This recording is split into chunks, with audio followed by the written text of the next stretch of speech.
Do you need a nice tropical vacation to get away from the stresses of everyday life? Well, hopefully not, because this definitely isn't the place for you. Danger lurks behind every tree and bush, ready to pounce and absolutely ruin your day. Even in those fleeting moments of safety, you know it's only a matter of time before you're thrust back into the unforgiving jungle. And just where might this magical place be, you might ask? Nobody's asking that, it's literally in the title of the video. Well, I'm glad you asked. Welcome to the troll-infested, goblin-invested, and horde-contested jungles of the Stranglethorn Vale.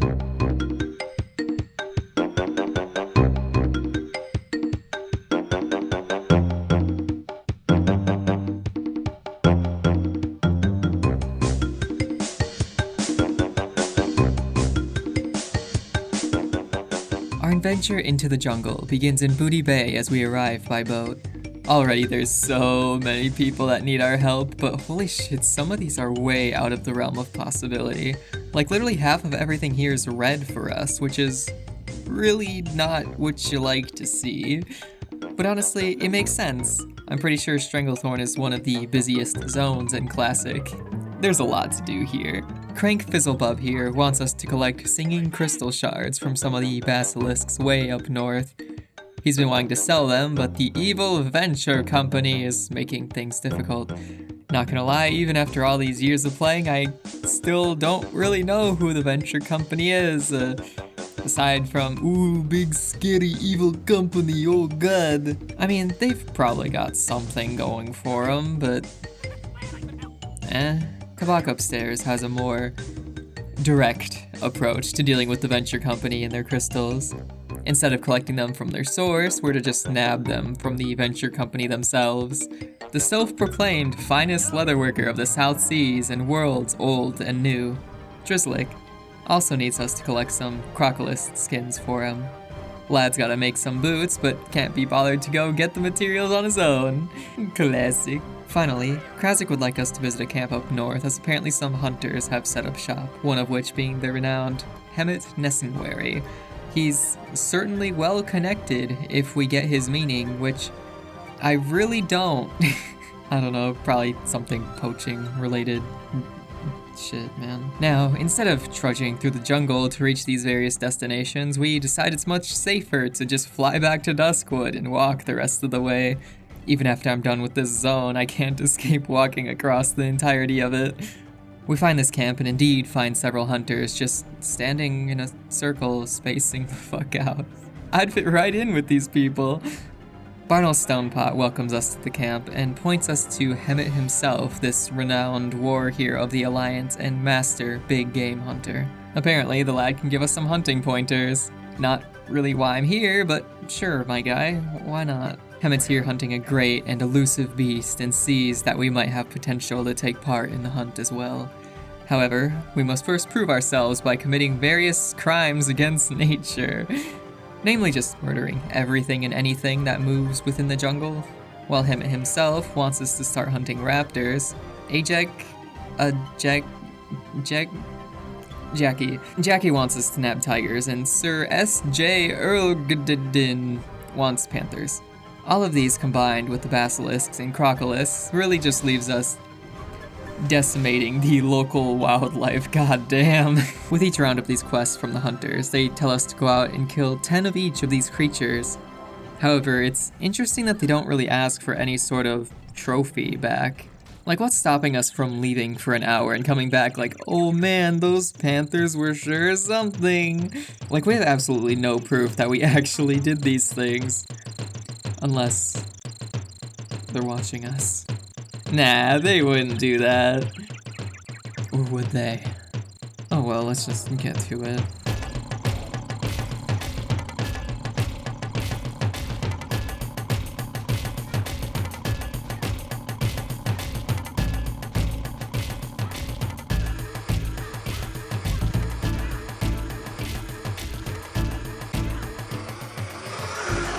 Okay, Bubs, I'm back. I got your... You all want 10 more. Alright.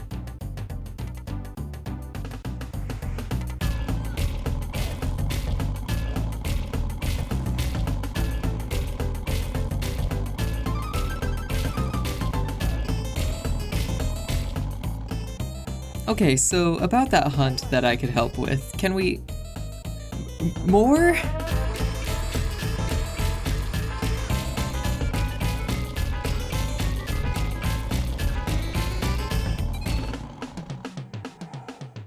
At least this time when we return, they now point us to specific lads.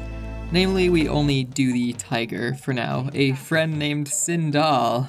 Only after bringing her paw back will we be considered master tiger hunters. And with the help of a hunter friend, we're easily able to find them and grab our paw. The rest of this, though, we'll have to come back at a later time.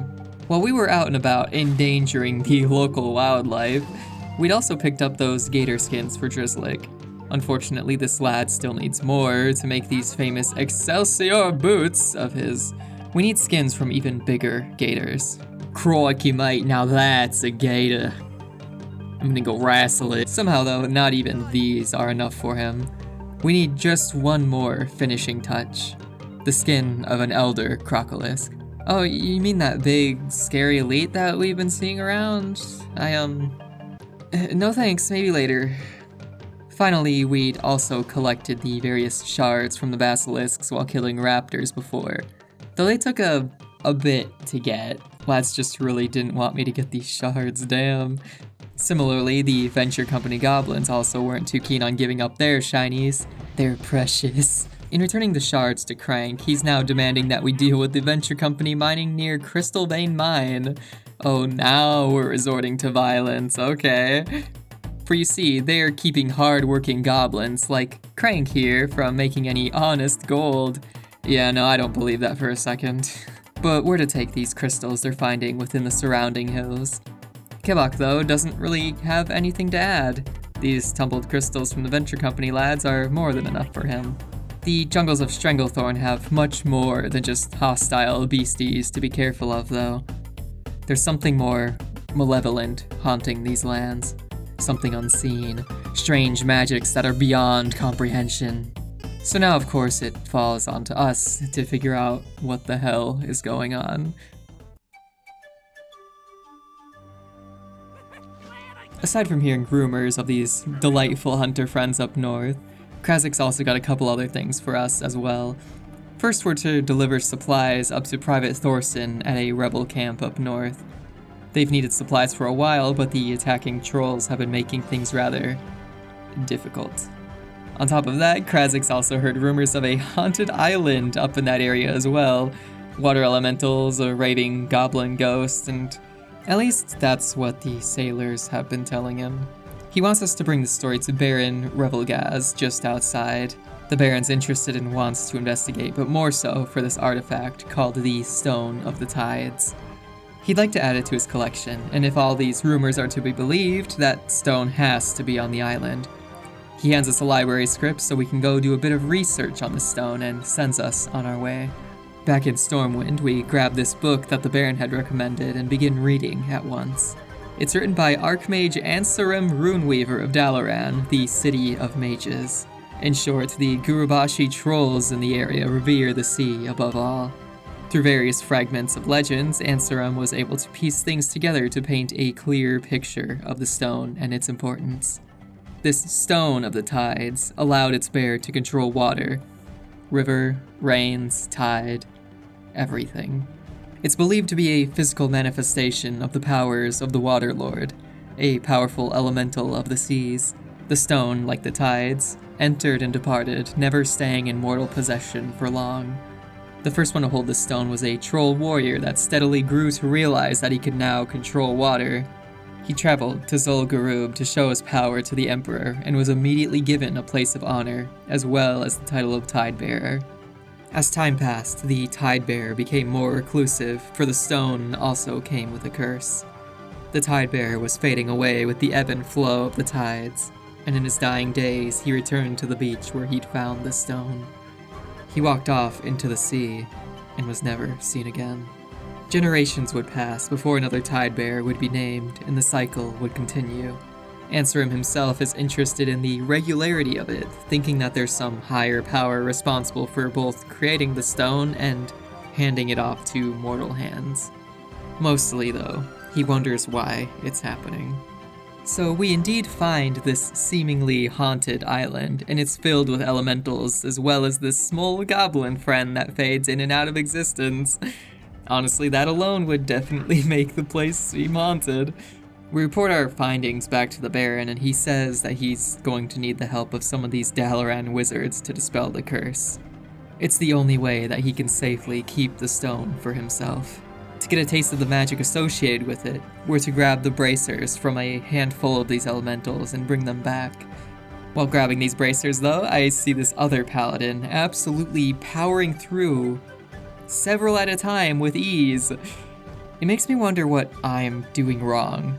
Like, we're the same level, and yet it seems like there's this huge difference in power between us. Though, actually, it's probably all of those potions and enchants he has. Yeah, let's just say it's that. It'll make me feel better. Bracers in hand, we deliver them back to the Baron. He hasn't the eye to figure out what's up with them, but a mage from Dalaran would know just what to do with them to counteract this curse.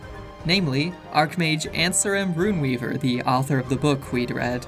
Damn, dude, I didn't know we were about to meet someone famous. Oh my god, Ansarim, it's you. I'm such a big fan of your book, and... Anyways, here's some bracers to look at. Ansarim believes that we'd be able to disrupt the stone's power by overpowering it through its focal point, the altar upon the island. He happens to know just the thing, an ancient dagger, though currently doesn't have it. He'd given it to his daughter, Caitlin, who's since run off to Booty Bay to become a pirate. Is there a, Mrs. Caitlin Runeweaver? Asking for a friend, of course. No, focus. We have to stay on track. We have to... Oh shit, the delivery to Thorson. Hey man, sorry it's been so long. Here's your shit. Wait, what do you mean they're landmines?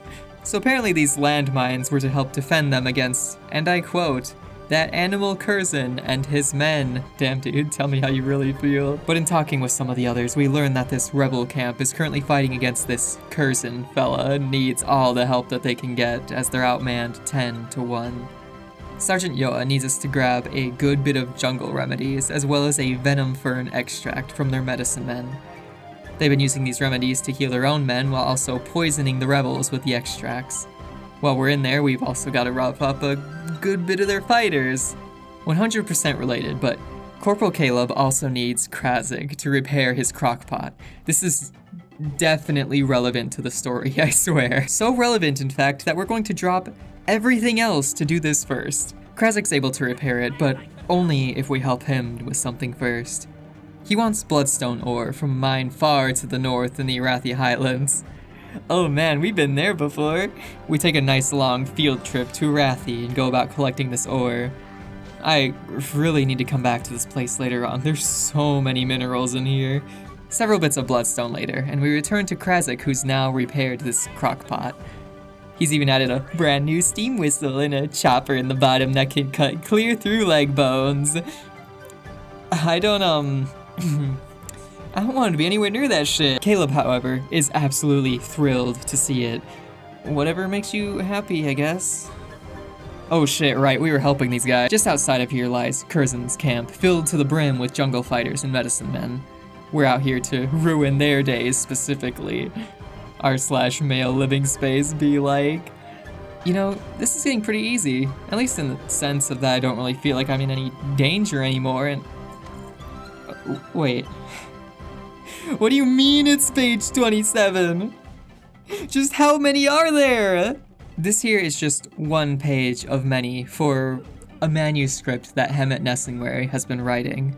His old pal was looking it over one day and a great wind came up and blew it all away, and he's been able to recover some of it, but still needs us to get a good 16 pages in total. My guy. How does this happen? But anyways, once we get everything that Yoa had asked for, we're now to face his highly trained forces within the cave at the back of this compound called the Stockpile. You just gotta love these quests where they send one person in to kill like 20. Nearby, Brother Nimitz also has something he needs help with. He's bent upon finding whatever caused Curzon's fall into depravity. He used to be such a great and noble man, so surely he must be under the sway of some evil troll magic. pointing out 4 different tablets hidden within the troll ruins in Stranglethorn. He sends us off to transcribe them so he might get to the bottom of this mystery. And honestly, this seems much more pressing, so of course we're gonna do this right away. So these tablets are situated in 3 different areas. One's nestled in the Vale Reef off the coast, another's within the Balaal ruins, and then finally the last 2 are in the ruins of Zulkunda. Let's get this bread. We'll start with the Vale Reef, swimming down deep into the coastal waters to find... Oh my god, why are these murlocs elites?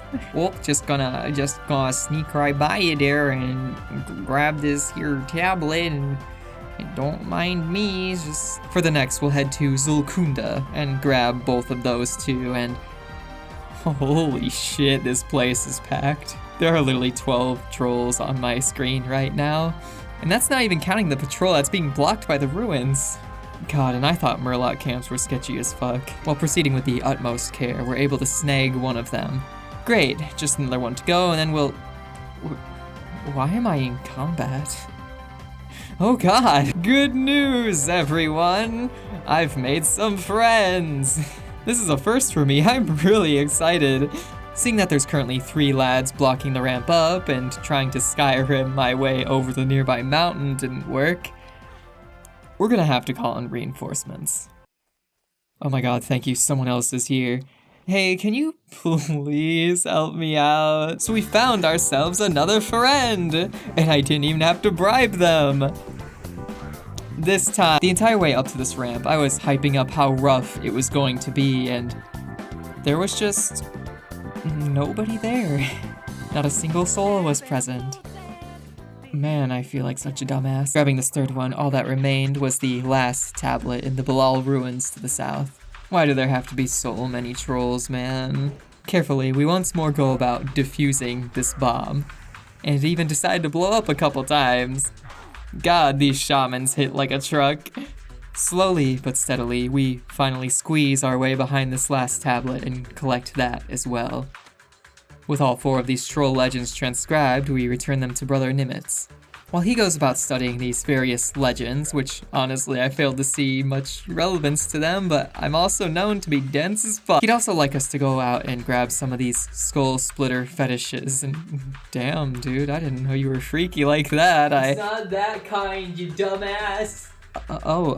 It's not like that? No, it's something completely different. That kind, but the other... Yeah. An object believed to have magical powers to protect or aid its owner. Thanks, Merriam-Webster. I know you've got my back. But maybe it's finally time we, get to that cave. The one that they've been wanting me to go to for, a good long while now. Fine, but only just this once. Inside, we find these invisible commando friends along with various head shrinkers. With the absolutely immersive and intense paladin gameplay, I've now started to try and min-max my aura spells mid-combat because, man, I really feel like I need more to do. I honestly don't even know if this shadow resistance is even helping me, but let's just pretend that it is because it makes me feel smart. Like I'm actually doing something right for once. As we return, we also decide it's finally time to wait for Private Thorson to go on patrol. For you see, occasionally he'll go out and subsequently get jumped by some of Curzon's men. After saving him, we're given the start of this other quest chain with these lads. Up till now, I'd only seen him do this once, though I was a bit too late on that. This time though, I'm determined to see it through. Just as we boot up a game on our phone, the lad decides it's now the perfect time to go stretch his legs. God damn it, man, I've got horses to race. Rice Shower needs her emotional support. Though in walking out, Private Thorson tells Curzon's men that he's ready to rejoin them and... Wait, what? My guy, what the hell are you doing? After saving him, Thorson begins to explain himself, assuring us it's not what it looks like. He was to be an informant of sorts, our man on the inside to spy upon Curzon and his men. And yet, something went wrong. Lieutenant Doran informs us that only himself, Thorson, and Yoa had even known about this plan. So clearly, there had to be another among them. A traitor. Boki Herod, Curzon's logistics officer, was supposed to be Thorsen's contact within the compound. He knows everything that happens within the compound, so surely he'd have some written evidence for how Thorsen was discovered. His office is back on the second floor of one of the buildings. Oh man, so that was his room! We raid his sole possession, this stack of books, and don't find any mention of Thorsen, though we do find a small key. Finding references to a strongbox within the cave, it seems like our evidence is going to be locked away in there. Great, so we do have to go back in. Though that works out as Lieutenant Doran also would like us to return to the cave, but this time, we're to take on Curzon himself. We really just have a whole rebel camp here that could help, but we're entrusting this mission to some random helpful adventurer? Alright, returning to the cave, we begin pushing deeper inside and... Shut up, we're all mature here. Or at least I sure hope we are. It isn't long before we find our strongbox and crack it open, revealing an itinerary for Thorsen and how he spends his time with the rebels, signed with the letter M. Whoever this M is, they are our traitor. Pocketing this note, all that remains is to push deeper and... I really gotta start wearing this better, man. In the very next room, there, that's better, we pull a bit too much. These sub-chiefs fucking hurt, man, oh my god. While we were originally saving it for Curzon, we rev up our mace for the last time and get swinging like our life depends upon it. Because for all we knew, it did. We drop one and shield, hoping our mana can hold out for the rest of the fight. As another runs off, we chase his ass down and... Why is he just staring at a wall? Blair Witch looking ass. With most of our resources spent and knowing we can't take another pull like that, we finally decide to make one smart decision and bail. This is a problem for future us. And now at this point, the rest of Arathi is looking very appealing right now. A lot of it is now green or yellow, so it's much more approachable. However, before returning, there's just one last thing that I'd like to do.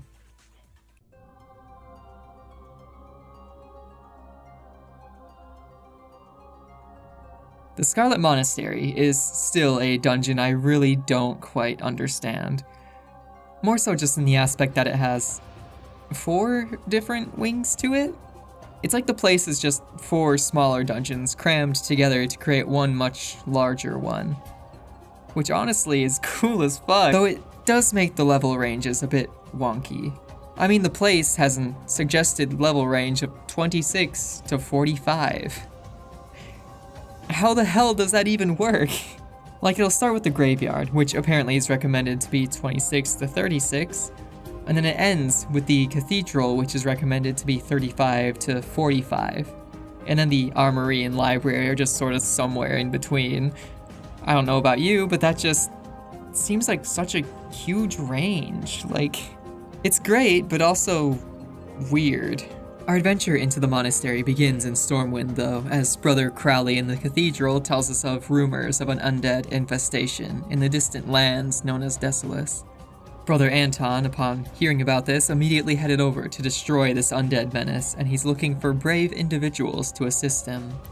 If our heart is true, we're to journey to Nigel's Point to seek him out. It's a good ways off from anywhere we've been so far, but luckily we have flight paths that can get us... What the hell am I looking at? Nah, fuck that, man. We're just walking the rest of the way. Just like our fun trip to Menethil with Machoke, we get another good sense of scale for just how large the world really is here. Running from Ratchet to Nigel's Point here took me a good 35 minutes. Granted, I also got sidetracked once or twice along the way, but still. With the quest we did for Angus right before this, the entire first hour of this recording is literally just me running around. Peak content, honestly. Reaching Brother Anton, he asks if we are the help that he's been hearing about. He starts off by saying he'll be Frank. So Brother Frank here would like us to head south to a place called the Valley of Bones to wipe out a scourge infestation. Undead ravagers walk the land and need to be destroyed. Sure thing, Frank. These guys are honestly easy enough. Just, 29 more to go. Another fun little tidbit of this area here, though. There are these centaur necromancers that stroll about the place, and if you pick a fight with them, they're able to just summon more of these lads. During the fight, this is one of many moments where if I wasn't a paladin, my ass would have been dead right now. But honestly, I like mechanics like this. At least in my case, it gives me something to really look out for. While I don't have something that interrupts the cast, we do have the next best thing. Just flat out stunning them for 5 seconds. God, I love Hammer of Justice so much. Especially because people just call it Hajj instead of Hammer of Justice. Claiming our 30, we return to Brother Frank, who now points us towards the town of South Shore. There's a crusader by the name of Raleigh the Devout stationed there that can escort us to the Scarlet Monastery. Handing us a note, he sends us on our way to seek out ya boy Raleigh. In meeting him though, it's clear that not everything is as peachy as it seems. The Scarlet Monastery has lost their grasp on reality. They believe anyone that's not among them is plagued, and Raleigh himself has seen numerous men and women tortured simply because of this. The crusade must be crushed in the name of the light, and we are to be the ones to do it. No pressure or anything, really. It's just a really nice casual fucking Tuesday, dude. God. So now, a fun fact with Alliance side. You get 2 quests to go into here. There's this one I'm currently on, and then another from a dwarf woman in Ironforge that wants a book held within the library. Can you guess which one I forgot to do while I was in there? Our group went ahead and did everything aside from the graveyard, which I didn't know why at the moment, though now it's very obvious as we would have gotten nothing from there. So beginning with the library, I quickly feel like I'm barely helping at all. This is another one of those situations where I really wonder what I'm doing differently from this other paladin. Like, I'm sure this lad is just absolutely shredding everything he sees, though I'm also sure that the gear plays a good part in that. Like, the lad just casually has at least 3 things that drop from here already. We fight our way through the various hallways and have a couple, sketchy pulls in my opinion. This shit would have me stressing out as a tank, like, oh my god. I think the main reason they were able to pull this off though is because I'm pretty sure that the tank and healer are a couple, so they definitely know what they're capable of. But also, you see that book right there? That nice, that pink one that just stands up on its own? Because I sure as hell didn't. I mean, there's nothing important about it, nothing at all. Like, why would I even be drawing attention to this in the first place? It's not like it's half the reason we're here or anything. But soon, Arcanist Doan falls, and the library's been cleared. We take the Scarlet Key from his chest in the back, and head on to part 2 of our 3-part adventure. Next up, we have the Scarlet Armory, home to a lad that has some very nice drops for us. Assuming we can get them, that is. Just as before we bulldoze our way through the instance, having our fair share of sketchy pulls once more. This is another one of those places where I've seen a good handful of death clips, and man, I completely understand. It's so easy to booty pull things in here if you're not paying attention, which is honestly just my constant state of being. There were just a couple times in here where I got sketched out enough to start helping with healing. We were just a little anxious is all. Eventually though, we make it to the end of the armory and into Herod's room, and oh my god, this fight was anticlimactic. So the lad has this ability where he begins spinning around, doing damage to anybody in melee with him, while also being immune to taking damage himself. He does this a lot. So a lot of the fight just ends up being the party just watching this lad spin. The lad has one cool trick and really just feels the need to show it off every chance he gets.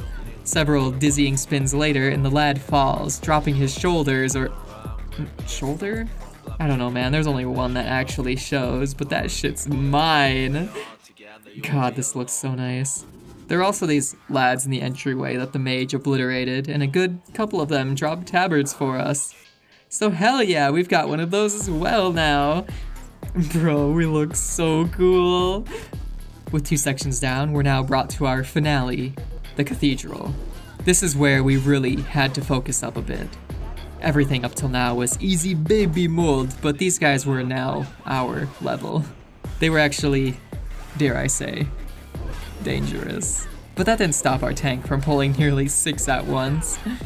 Several times. Lads just built different. To be safe, we completely cleared out everything, quickly finding out just how mean these wizards are as they arcane explosion up in melee, hurting everybody involved. I have a special hatred for these lads. With the courtyard cleared, it is now time to open up the doors to the cathedral. Oh god. I'm honestly so glad this tank really knew what he was doing because we pulled nearly everything outside in either 2s or 3s. It was very slow and methodical. Not saying that slow was bad, of course, but just we were playing it extra safe. Which is great because one wrong move in here and I could definitely see the entire cathedral just turning around like, "Hey yo, who the fuck are they?" As we gradually cleared out the inside and eventually the 2 branching wings of the cathedral, I was shown yet another thing that I had no idea actually existed until now. I watched as the others turned this torch on the wall, revealing this secret area with an undead guy inside. I guess this guy is like a mini-boss in here? But man, I had no idea he was even back here in the first place. As he drops, I finally, after all this time, hit level 40. And what's so special about level 40, you might be asking? Well, up until now, we've had to walk everywhere we went. But now, we have a horse.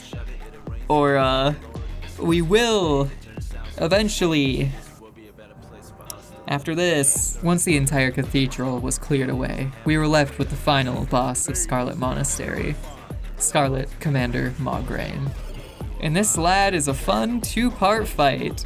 Originally, it's just him fighting off these plagued adventurers, but as he falls, another appears. High Inquisitor Whitemane steps out from the back, and we fight her as well. However, after just a few moments, she forces us all to take a power nap and revives the commander. As she heals herself back to full, we now have to take on both at once. I realize I'm making this sound all dramatic, but oh my god, we just bashed the absolute fuck out of them once we woke up again. Whitemane dropped this Hand of Righteousness, which I'm sure is a very nice healer item with how our healer was reacting to it. As Maugraine fell, he dropped a shield, and that was that. Coping with my lack of a book, I returned to the library to retrieve it, but to my dismay, they'd respawned. This was gonna have to wait for another day. And now, for the most painful part of this adventure. I still can't believe I fumbled this badly.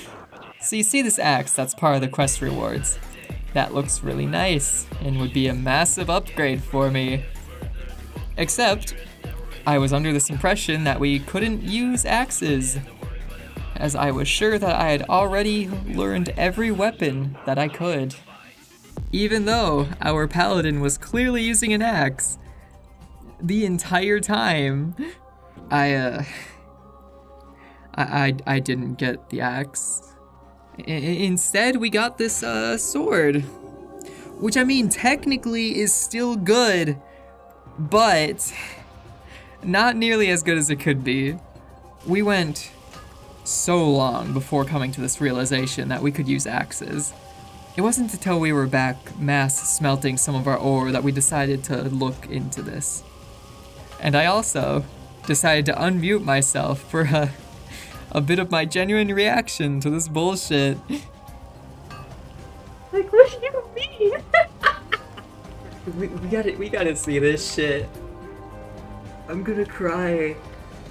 Where the fuck is he? Where the fuck are you? What do you mean? I swear I talked to you before. What the fuck do you mean? As you can see, I was taking it very well. But there wasn't time to dwell on this. I had a horse to retrieve. Back in the cathedral, we once more spoke with the Thorian Rahl as he had one more gift to give us.